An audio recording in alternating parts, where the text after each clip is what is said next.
Search करें अवामी news. मुल्क भर की ताज़ा तरीन खबरों से बाखबर रहने के लिए सब्सक्राइब करें हमारे चैनल को और बेल आइकन ज़रूर दबाएं।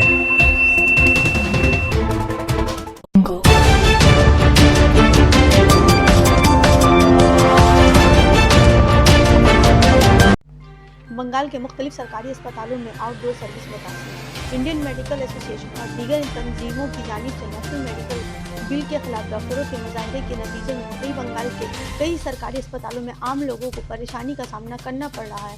खासकर कलकत्ता मेडिकल कॉलेज, इंडिया अस्पताल, चित्तरंजन अस्पताल के अलावा मुज़ाफ़ात कई बात करें तो चोचड़ा इमाम बाड़ा अस्पताल व दीगर चंद एक है जहां आउटडोर में डॉक्टर दिखाने की गर्ज से आए सैकड़ों मरीज टिकट काउंटर न खुलने और डॉक्टर की अदम दस्तयाबी से परेशान हैं। वहीं बहुत सारे अस्पतालों में इमरजेंसी सर्विस तो चालू है।